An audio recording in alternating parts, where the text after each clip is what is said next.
This is a game between Gukesh and Fabiano Caruana. Gukesh is 2699 rated and he's 16 years old. This was played 2 years ago. It starts off with e4 by Fabiano, and we have c5, the Sicilian defense. We have knight f3, knight c6, and bishop b5. After g3 and g6, because it's black, but castles, bishop out, bishop takes, and pawn takes towards the center, doubling these pawns, but he did trade a bishop for a knight, so that does make a little bit of a difference. We have rook over and now queen out, developing onto this diagonal.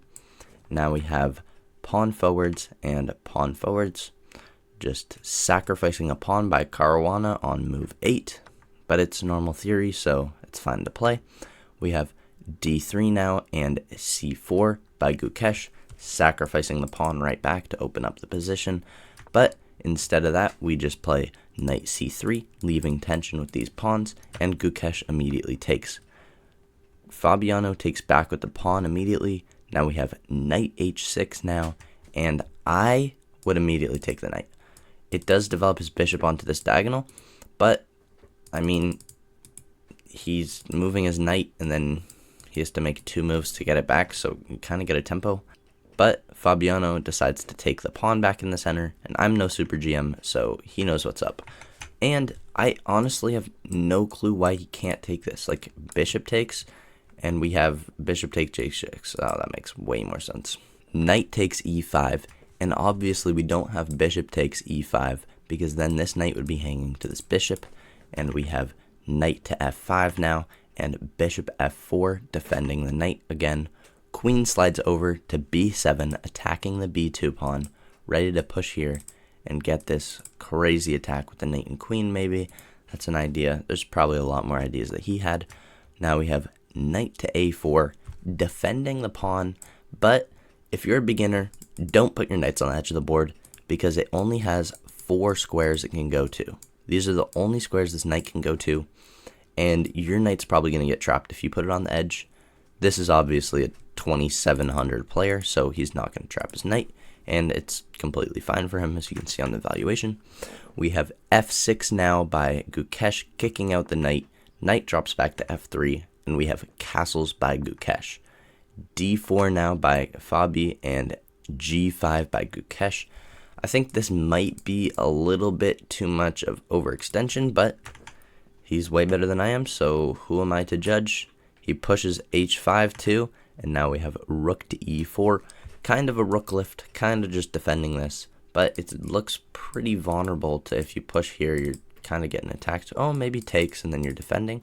So we'll see what happens. And obviously he doesn't push that pawn, but we have a queen d7 and queen c2. Now rook lifts up, and we just have some shuffling moves with their pieces. After queen d5, it kind of looks like it might be threatening something, but everything's defended. We have the Alican's gun by Fabiano Caruana, where the rook and the queen is lined up, or the rooks and the queen are lined up, and they're all attacking one square. But he can't do anything with it, so he keeps on shuffling pieces, attacks the queen, and they're in a second here they're going to repeat moves.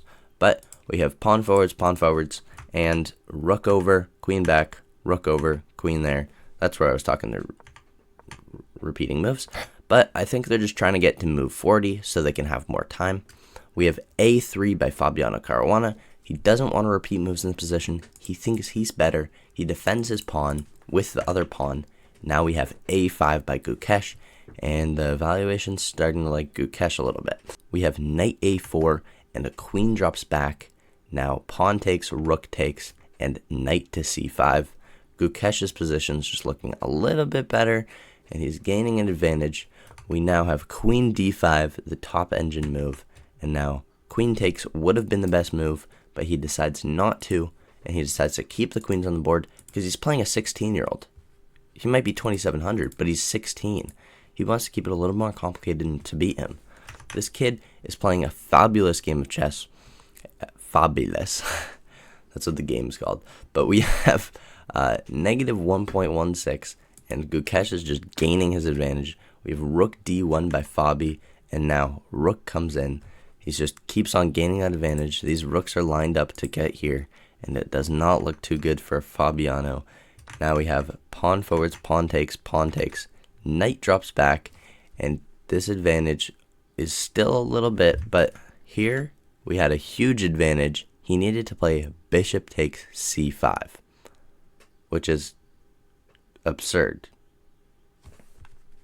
That's like the craziest move ever, because then takes and like bishop b4, and okay, you're kind of getting in. You have the rooks, you have the bishop here, and then you have a pawn here that this pawn's gonna fall for white.